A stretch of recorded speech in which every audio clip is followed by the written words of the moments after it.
আসসালামু আলাইকুম। এই যে বরইগুলো দেখতেছেন, এটা হচ্ছে কাশ্মীরি আপেল কুল বরই। এটা একটু লালচা লালচা কালার হয় হালকা। এই বরইটার আপনার ভিতরের অংশ আটিটা একটু ছোট হয়। এই বরইটার কালারটা একটু হালকা লাল হয়।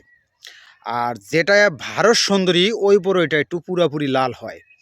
তো এখন আমি দেখাবো এটার ভিতরের অংশগুলো যে আটি কতটুক থাকে আর বরই কতটুক হয়। এটা কিরকম গোছ থাকে ভিতরে, এখন আমি একটা বরই আপনাদেরকে দেখাবো। এই যে হচ্ছে কাশ্মীরি আপেল কুল বরই, আর ভিতরের এই যে আঠিগুলো দেখতেছেন কতটুকু সাইজের আঠিগুলো হয়। এটা জাত হচ্ছে কাশ্মীরি আপেল কুল বরই জাত। আর এই যে আমি একটা খেয়ে দেখাইলাম, ভিতরের অংশগুলো আটি একবারে ছোট আর মাংসে ভরা।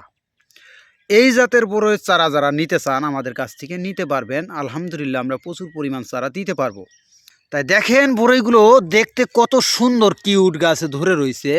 আপনাদেরকে দেখাইতেছি, এই যে দেখেন, এগুলো হচ্ছে কাশ্মীরি আপেল কুল বরই। এই বরইগুলো একবারে হুবাহুব আপেলের মতো দেখা যায়, কিন্তু আপেল না। এগুলো ছোটোখাটো একটি আপেলের মতো দেখা গেলেও কিন্তু এটা আপেল না, এটা হচ্ছে কাশ্মীরি আপেল কুল বরই। এই যে দেখেন ভিতরের আটির অংশ, এই যে গোছে ভরা দেখেন। আলহামদুলিল্লাহ দেখেন কত সুন্দরভাবে এই কাশ্মীরি আপেল কুল বরইগুলো ধরে রয়েছে। এই বরইগুলো দেখতে যেরকম সুন্দর, খেতেও অনেক মজা। এই বরইগুলো গলার ভিতরে আটকাইয়ে ধরা বা কসকস ভাব এরকম লাগে না। এই বরইগুলো যখন বাতি হয় পাকে, খেতে অনেক মজা লাগে, অনেক স্বাদ লাগে। আর আরেকটা জিনিস মনে করবেন, বরই যখন কাঁচা অবস্থায় বড় হয়ে যায় ওই অবস্থায় সার বেশি করে দিবেন না, তাহলে বরইয়ের কিন্তু মিষ্টান্নটা কমে যায়। বরইতে সার এটা দিতে হয় বরই যখন ফুল আসে, ফুল আসার আগ দিক দিয়ে পরিপূর্ণভাবে সার ব্যবহার করতে হয়, বা স্প্রেটা তখন একটু ঘন ঘন ব্যবহার করতে হয়। ফুল অবস্থায় স্প্রেটা ভায়ার কোম্পানির একটা স্প্রে আছে, ওটা ব্যবহার করতে হবে ফুল অবস্থায়। কারণ বরই যখন ফুল অবস্থায় যদি কোনো কড়া জাতীয় স্প্রে করেন তখন কিন্তু বরই গাছের ফুলগুলো ঝরে যায়। এই যে দেখেন, এটার জাত হচ্ছে কাশ্মীরি আপেল কুল বরই। এটা একটু লম্বা কোয়ালিটির হয়। এটা কিন্তু বল সুন্দরীর মতন পুরোপুরি এটা গোলের মতন হয় না। বরইটা একটু লম্বা কোয়ালিটির হয়। এই বরইটা একটু আকর্ষণ একটা কালার হয়। তাই এই জাতের বরইয়ের চারা যারা নিতে চান তারা আমাদের কাছ থেকে নিতে পারেন, আমরা দিতে পারবো।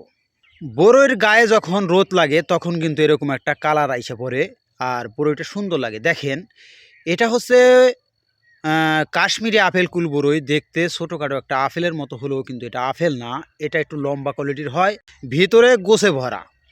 এই যে এরকম দেখা যায়, কত সুন্দর রসালো আর কসকসে, খুব সুন্দর স্বাদ। এটা একটু লম্বা কোয়ালিটির হয়। আর এই যে ভিতরের অংশ দানাগুলো দেখেন ছোট, আর এই যে পুরাপুরি এই যে সাইড যে দেখাইতেছি গোছে ভরা। তাই এই কাশ্মীরি আপেল কুল বরই গাছের চারা চাষ করার জন্য যারা নিতে চান আমাদের কাছ থেকে আলহামদুলিল্লাহ নিতে পারবেন।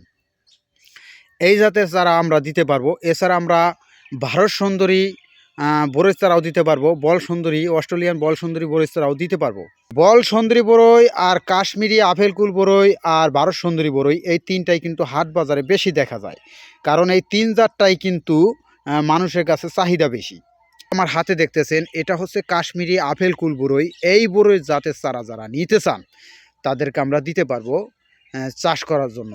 গাড়ি বা কুরিয়ার মাধ্যমে আমরা ঠিকানায় পৌঁছেই থাকি চারা।